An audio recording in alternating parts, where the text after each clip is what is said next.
right. Well, let's move on to Chapter 15, Therapeutic Communications. And we've talked about the roles and responsibilities, laws and rules, and all those sort of things.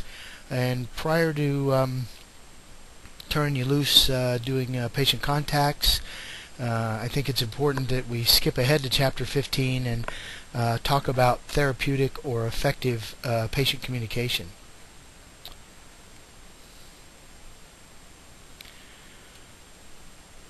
If I can get it to go to the next slide.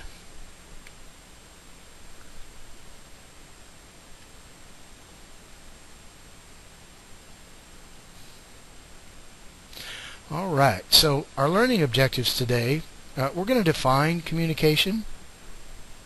We're going to discuss the importance of developing effective communication skills with your patients. We're going to identify some internal and external factors for effective communication as well. We're going to differentiate between sympathy and empathy responses to get information out of a patient. We're going to understand the patient interview process, including verbal and nonverbal cues, and discuss the importance of using open-ended questions versus direct questions. We're going to describe the use of facilitation, reflection, clarification, confrontation, interpretation as methods of effective listening. We're going to identify various interviewing traps or pitfalls that can hinder your effective communication, and discuss ways to gather information from sources other than the patient. We're going to identify techniques to develop patient rapport and trust, and discuss overcome communication barriers between you and the patient. We're also going to discuss special situations requiring additional effort or diligence to obtain a comprehensive history, and again, special situations. Now, communication by definition is the use of words, writing, or other commonly understood symbols to send messages to a receiver. And receivers provide feedback indicating that they've heard what you said and have interpreted the message. And that's what communication is. And when we talk about words and writing, certainly if we're from the United States, we're born and raised here, chances are that English is our primary language, and we may not know any other languages. But in the United States, as you all know, depending upon where you live, you may come from a very diverse community where there are a variety of languages spoken, a variety of written dialect. And so it may be a challenge to communicate with patients effectively. We've talked in previous chapters about certainly the consequences of not being able to communicate appropriately with your patient, or not being able to communicate appropriately with the nurses and doctors when you hand the patient off to them. So the steps of good communication: the communicator, you give messages that are clear and concise. If our messages are very ambiguous, the receiver may not understand what it is we've said, particularly if we're using sayings that are common to one particular language. The receiver receives and interprets the message and then gives you feedback, ensuring that the message was received and understood. Now, when you give a clear and concise message, and the person who hears it repeats it back to you so that you understand and they understand what was said, that's called closed-loop communication. And particularly when we're talking about medication orders and those sort of things, we should use closed-loop communication. Now, there are some things that are going to interfere with your ability to communicate effectively out in the pre-hospital environment, and that could be external noisy environments, sirens, crowds, music, those sort of things that are going on in the environments that we're in, and that can affect your ability to communicate with your patient. Then there are some internal things that are happening within the patient or you yourself as a provider. Let's say you just had a major blow up with your spouse or significant other, and 5 minutes later you're on an ambulance call. Your state of mind, and certainly the state of mind of your patient, may make it difficult to communicate. There are some other sources of interference that are internal that may affect your ability to communicate. Some people are, chatty Cathys. Some people are very social and have no trouble talking to others, while some of us it might not come as easy.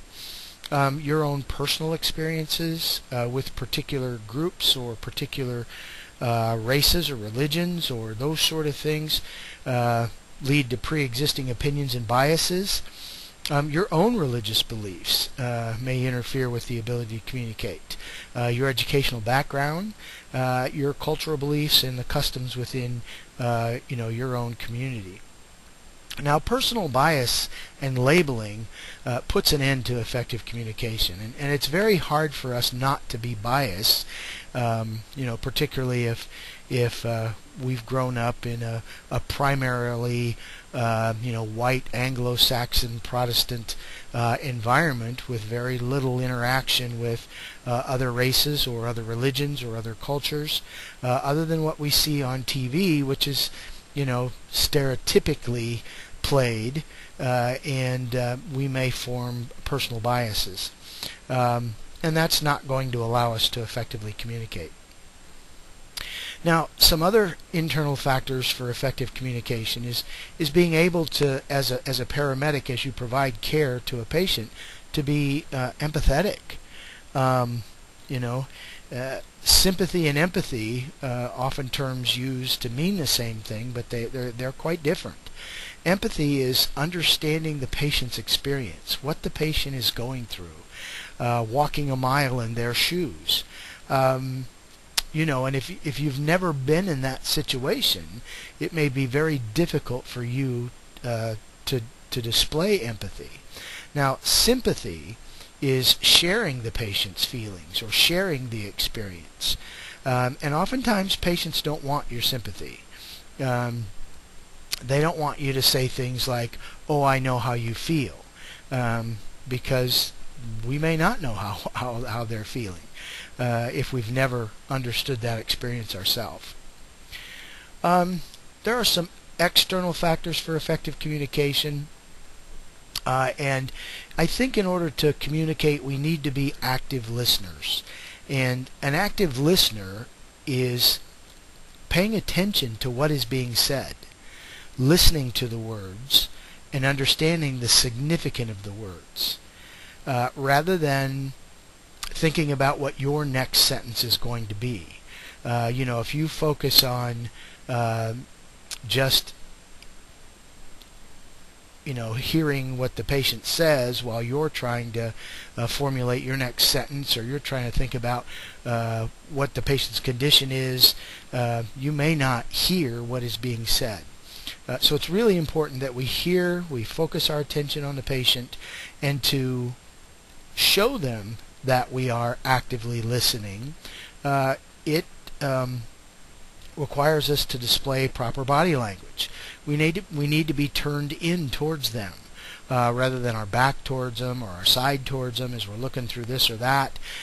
We need to focus our attention on the patient. Our body our body turned towards them, making eye contact, and of course in some cultures that may or may not be okay to do, but if you find the patient looking away as you make eye contact, there's absolutely nothing wrong with asking them, is it okay if we make eye contact? Your presentation, your appearance, certainly enhances your communication or your ability to communicate with a patient.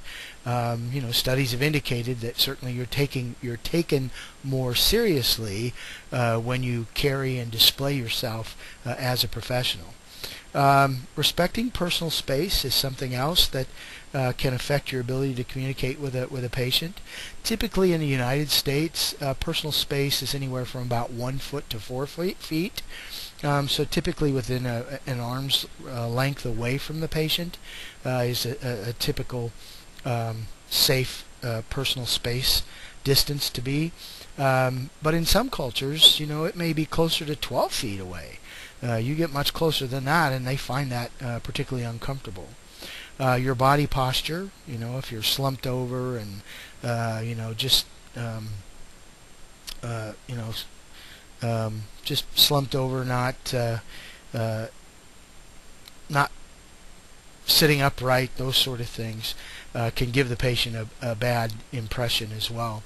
And then environmental things that we talked about, certainly lights and sirens and crowd noise and those sort of things.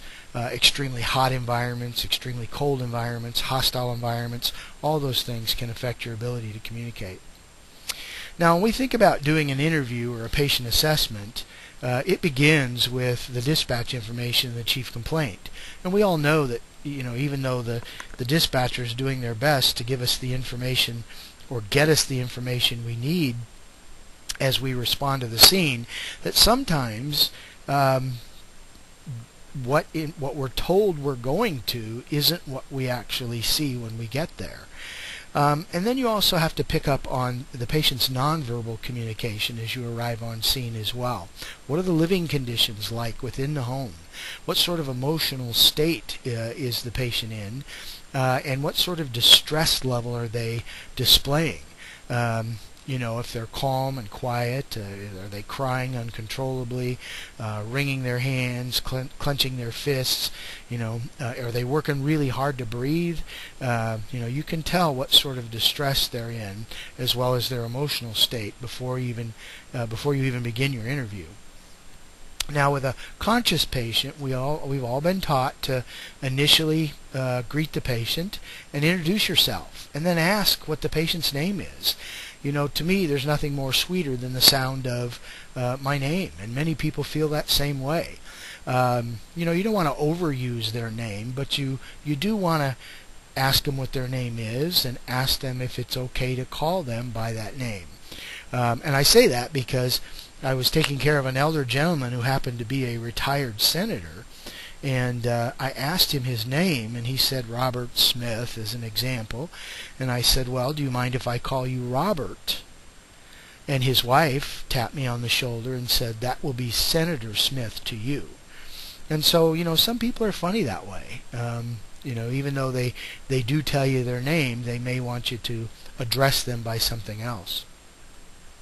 Explain your role to the patient, why you're there, and what you intend to do, and then obtain consent, because oftentimes the patient may not have called you.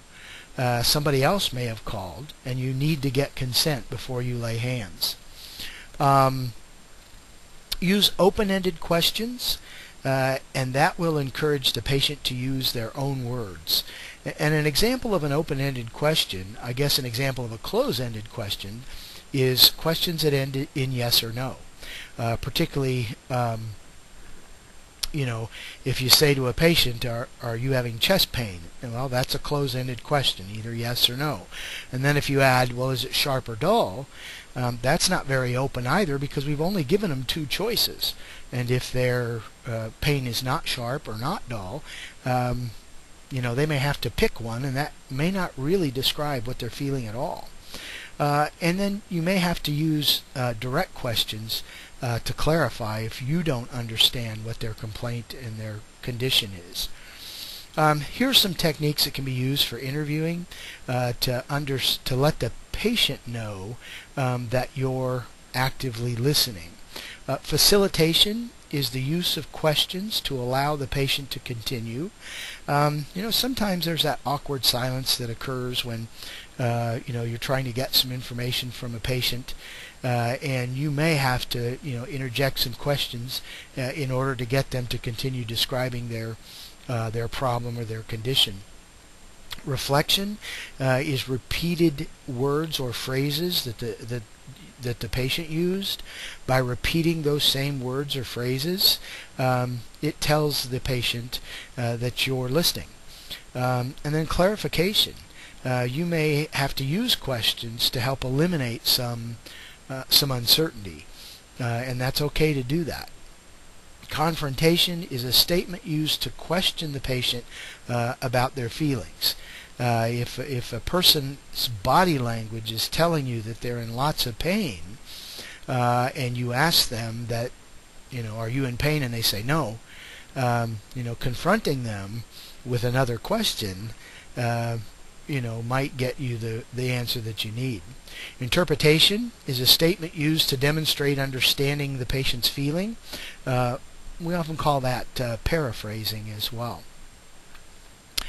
When you close the interview up, summarize what you know for accuracy, and that will help you determine if you've overlooked any sort of information, and then discuss your treatment plan with the patient, because they need to be included in the decision-making process. So if you're going to start an IV, or you're going to give a medication, or those sort of things, the patient needs to be part of that decision-making. Now, nonverbal skills are often as important as verbal skills. And there are some nonverbal cues that can give you clues about your patient's condition. Certainly, again, facial expressions. If they're grimacing as if in pain, then you know they're in pain.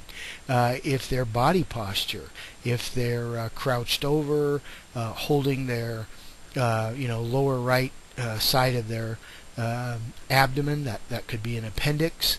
Whether they're standing or seated.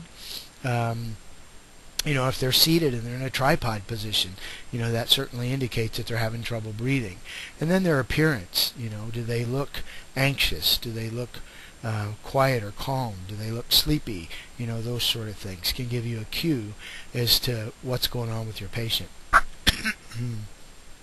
Some other nonverbal skills that certainly you can practice to effectively communicate with your patients are to remain eye contact, to remain that open posture, leaning forward into the patient, keeping that clean, neat appearance, being caring and respectful of the patient regardless of the situation or condition. And you should avoid things like eye rolling when talking to the patient, or glancing away at something else that catches your eye, or pulling out your cell phone and looking at it, or keep checking your watch. Those would all be things that would indicate to the patient that you're not interested in talking to them or really knowing about their condition. You should, as we look at some different traps that occur, and we should avoid using them in the interview process, use patronizing terms of endearment, like calling somebody honey or buddy or sweetie or those sort of things. They're just not. There's no place for that, unless, of course, that's what they want you to call them. Try not to use complicated medical terms. Certainly if they're not in the medical field, they're not going to understand what you're talking about, and that will, that can make communication more difficult. Try not to label the individual, because labeling an individual triggers a bias within you. As an example, if you label a patient, oh, that's a frequent flyer, or you start thinking about the boy that cried wolf. This person's always calling for an ambulance, and there's never anything wrong with them. Well, there'll be some time where they'll call, and there will be something wrong with them, and you'll miss it because you've labeled them as a frequent flyer. There's no place for stereotyping in EMS, although it occurs quite frequently. When we stereotype an individual, it's a negative, typically a negative sort of labeling as well. And it occurs as a result of our own prejudice and can be viewed as discriminatory. All paramedics are trustworthy, dependable, sincere, and positive, and in displaying those virtues, there's no place for stereotyping. Impatience and interrupting the patient, particularly elder patients, They may need a little more time to answer the questions, and by acting impatient or interrupting them midstream in their sentence, that may indicate to them that you're rushed for time and you don't have time for them. Again, if a patient has a previous diagnosis of heart attack, and you know that, and you get called to their home because they're having chest pain, well, knowing that they have a previous condition or a previous diagnosis, you may get tunnel vision and start to focus on heart attack when there's about 64 other things that can cause chest pain. And then failing to consider other information when you arrive on scene, whether it be information from the first responders or the EMTs prior to your arrival, or family and friends. And then discriminating certainly is a trap that we can fall into without really knowing it. And that would be treating them differently because they belong to a specific group or they're suffering a certain ailment. And so we might treat them differently.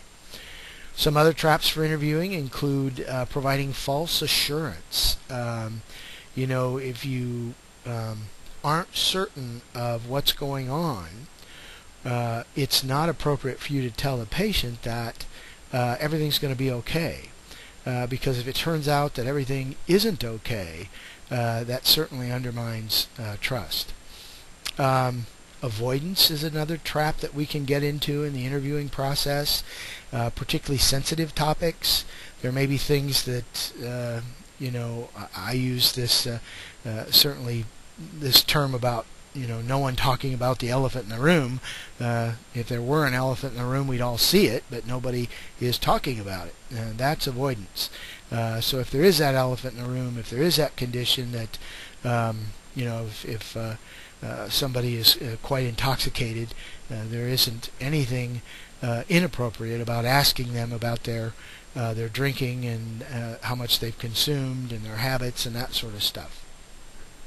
Sensitive topics, particularly when men have to interview women and women may have to interview men, there may be some sensitive topics that come up, and you just need to work them into the conversation, because if you have, a woman with abdominal pain, you may have to ask her questions like her last bowel movement, her last menstrual period, is she sexually active, and those sort of things. So you'll have to work those into the conversation. Why questions certainly can be a trap in interviewing. If we ask the patient, well, why do you feel this way, or why is this, then that's like asking them to justify their own feelings, and that's not something they would open up to. And then giving advice, unsolicited advice is inappropriate. If a patient asks you for advice, you really got to be careful there too, because if you're not sure of the correct answer, giving them your opinion without stating, well, this is just my opinion and what I think, could get you in trouble there as well. In order to get the information we need to care for the patient and get a good, thorough history, we have to develop a rapport with the patient from the minute we arrive on scene. And we have to treat the patient with respect, regardless of their race, creed, color, religion, condition. And we need to make sure to provide privacy for the patient and make sure that they're comfortable. There's nothing wrong with squeezing a shoulder or asking them, is the pillow good for you there, or do you want me to raise the head of the cot a little bit? And there are reasons that patients are going to refuse treatment and transport, and many of them include things like finances. You may get called to a scene and you may believe that they probably need to go to the hospital, may or maybe not by ambulance, but you'd like them to come by ambulance, and they refuse. Well, again, if they're alert, awake, and oriented, they have that right to refuse. But they may not want to be transported because of the financial impact of an ambulance trip or an ED visit. And then you've got fear of not being able to return home, particularly in the elderly. If they end up being hospitalized and their condition is worse than they think, they fear losing their autonomy and ending up perhaps in a nursing home. Some strategies to get patient information, particularly if the patient isn't very talkative. Maybe talk to the person who made the 911 call. Why did they make the 911 call? First responders, I am a huge fan of, short of a cardiac arrest or a major stroke or some call regarding urgency, that when you arrive on scene to give those folks the first 30 or 60 seconds to tell you what they've seen, what they've done, what's going on, that sort of thing, because that information can be invaluable. You may get information from the family, you may get information from the spouse, significant other, children, those sort of things. Bystanders may be there to give you information. Look for medication bottles, medical ID bracelets. Heck, even people are getting tattoos in the picture there that indicate what their medical condition is. Now, initially, when we do our patient assessment and we're trying to get some information, one of the things that we have to determine is their level of consciousness. And we can do that simply by AVPU and then asking them some questions. We all should know who we are. We all should know where we are. We should have a general idea of time, day, night, that sort of thing. May not know the date. Some people just don't care about that. And we should know what happened. If we're not alert and oriented to those four things, then we have an altered mental status, and that requires us to do some further investigation. Initially, it's okay to ask some simple demographic information like your age, where do you live, those sort of things they should be able to recall as well. But there are certain strokes that, as we'll talk about when we get to that section of the program, that may prevent them from remembering some simple demographic information. And then it's okay initially to see how they're mentating by giving them simple instructions like show me two fingers. And by them hearing what you said, interpreting it, and then formulating a motor response and only holding up two fingers, that's some pretty high mental function.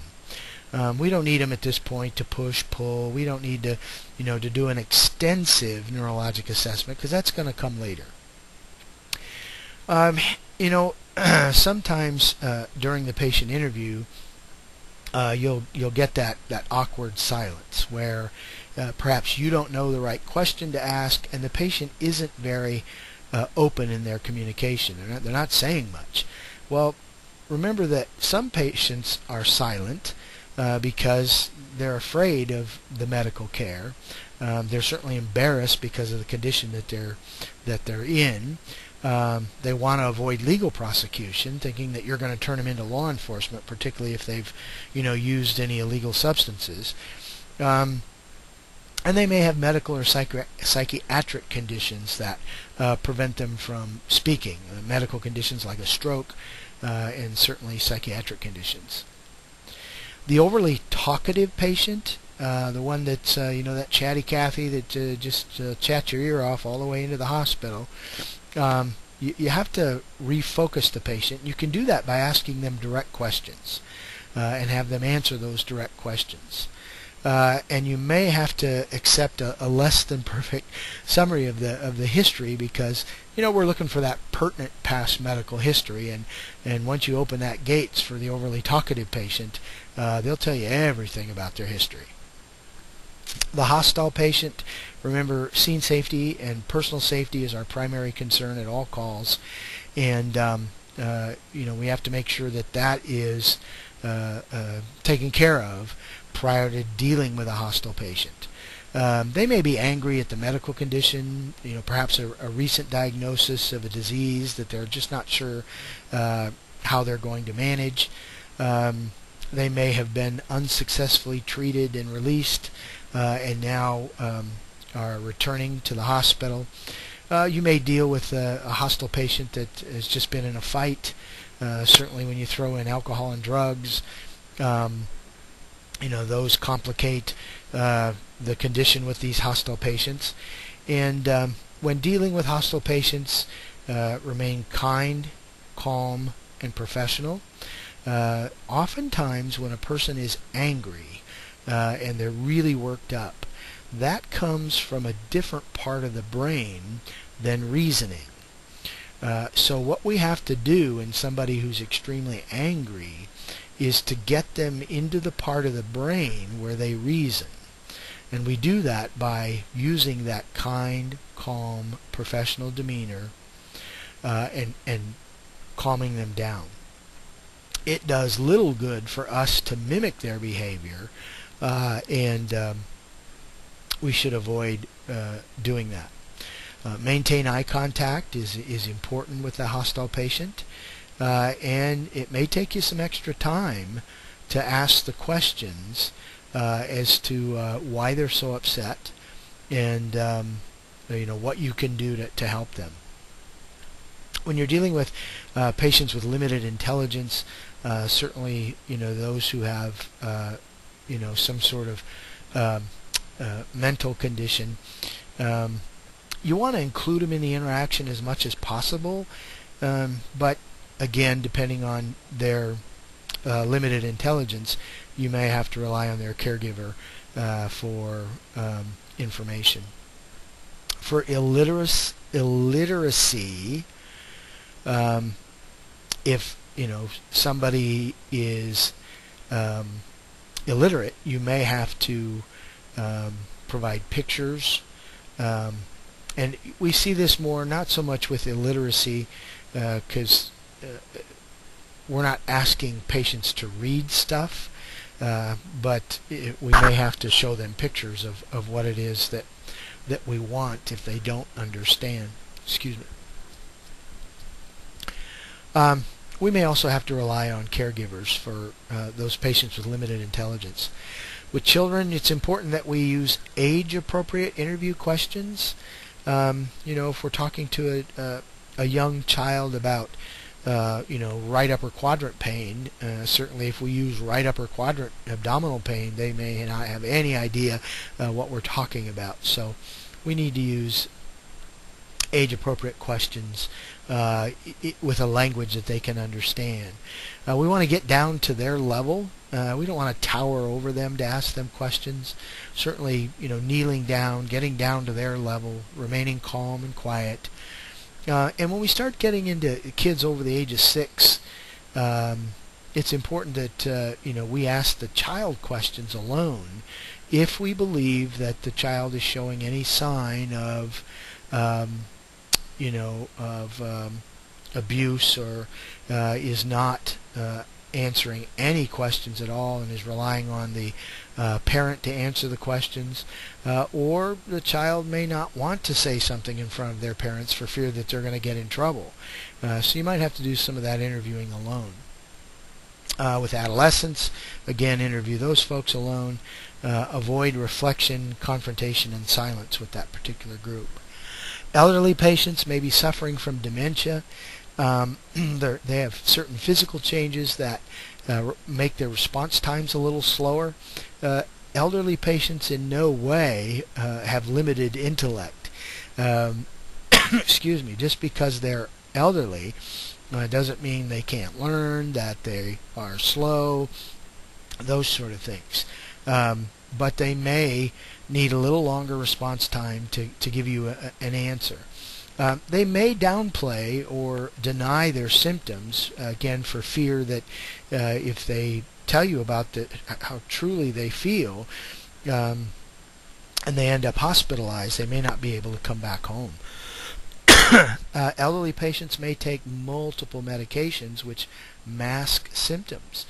certainly as an example, if they're on beta blockers and calcium channel blockers to keep their heart rate slow, and they've lost some blood and normally would be tachycardic, they're unable to be tachycardic because of the medications that they're taking, and the medications may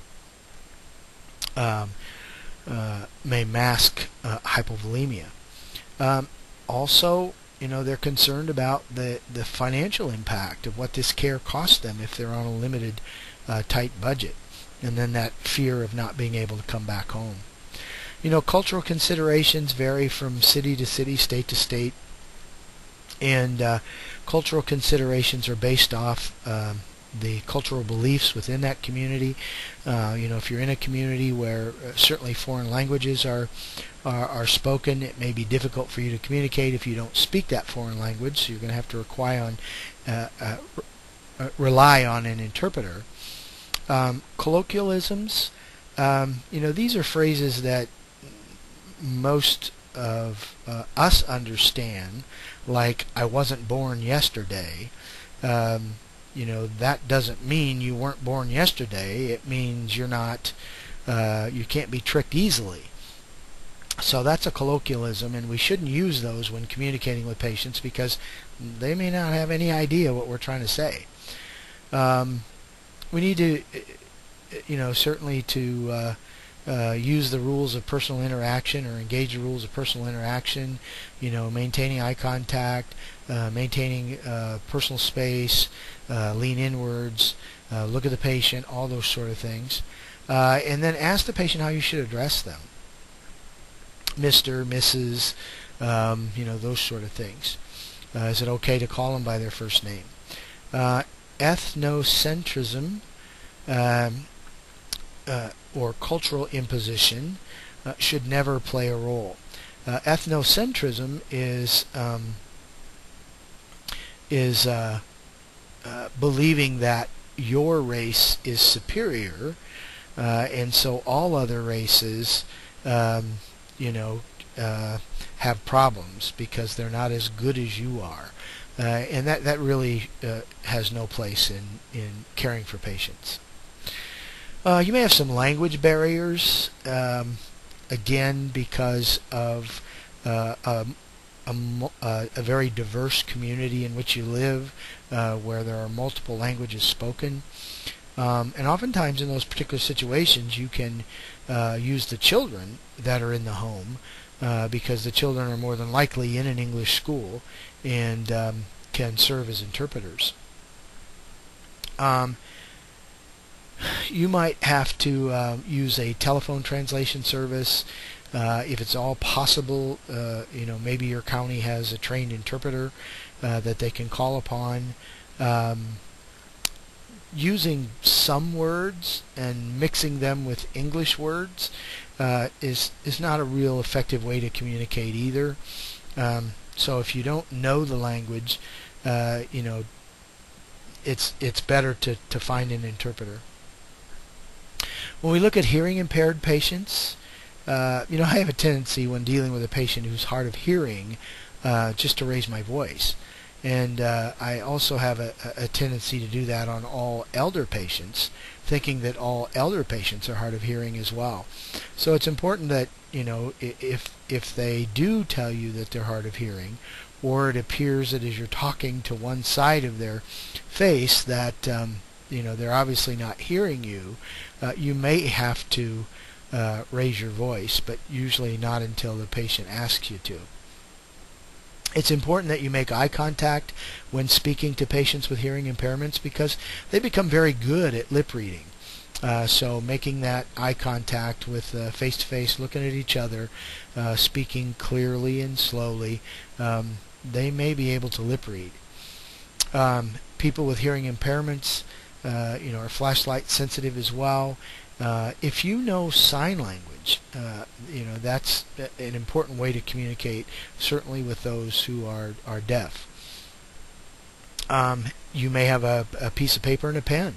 We used to have a deaf couple that we knew were deaf, and they were people that we had picked up on several occasions, And when we did go to that particular location, we knew to take a pad of paper and a pen, and although they were deaf, it doesn't mean that they couldn't write out what their problem was, and that's what they would do. They would write out their problem, and we would communicate that way.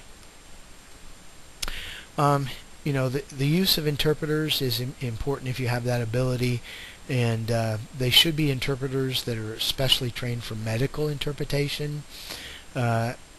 Interpreters should remain neutral. Again, in the field, it's very difficult to find interpreters. In many of our small communities, it's a telephone service is what we have to rely on. Speak directly to the patient.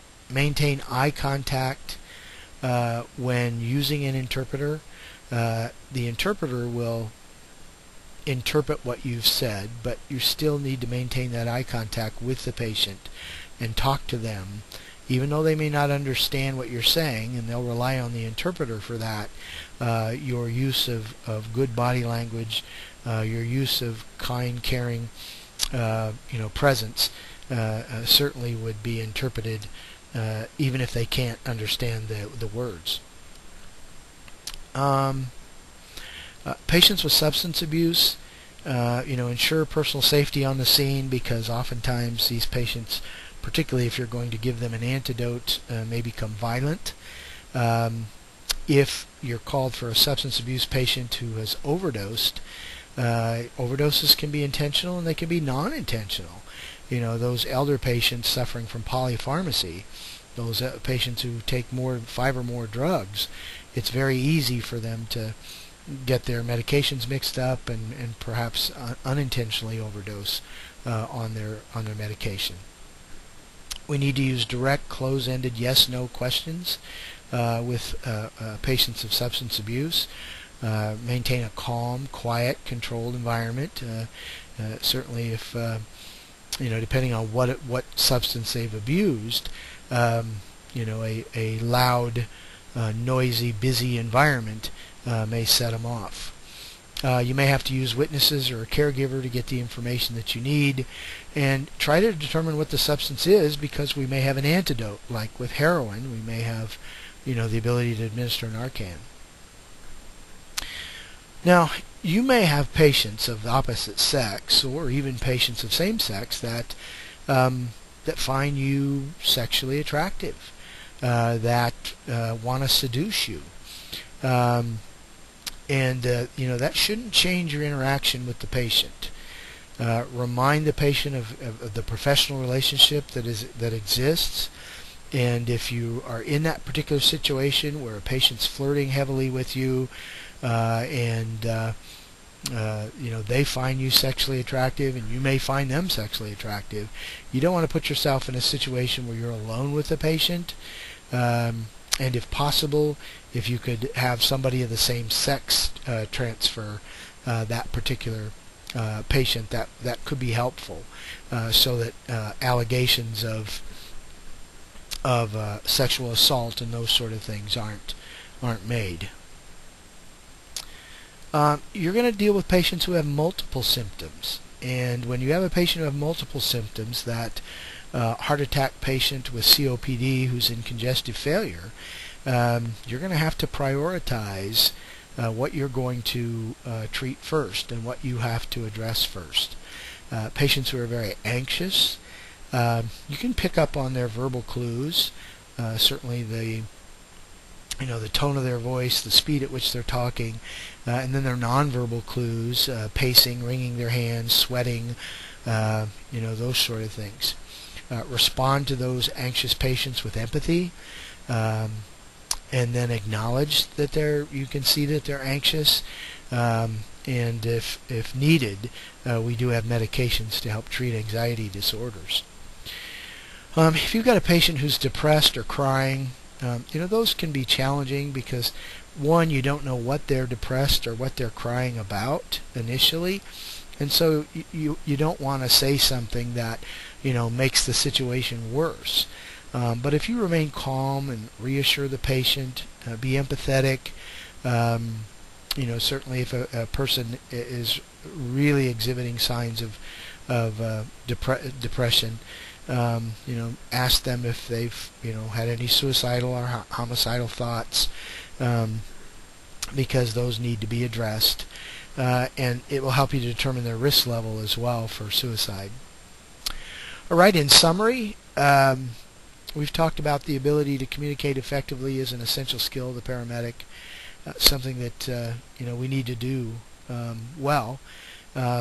We looked at internal and external factors that affect your ability to communicate.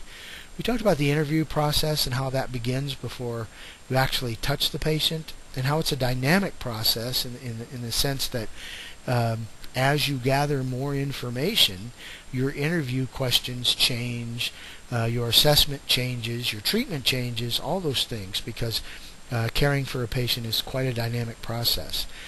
Open-ended questions are going to be your most effective to gather information during the interview. Both the patient and the paramedic are going to use nonverbal cues that have an impact on the communication process.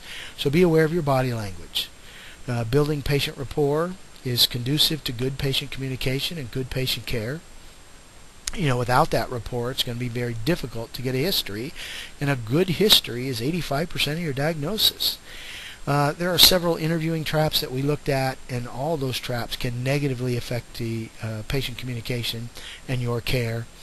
And you need to take advantage of other resources of information regarding the call that are available, whether they be, as we mentioned, medical alert bracelets, medication bottles, how the scene looks, information from bystanders, caregivers, family members, those sort of things.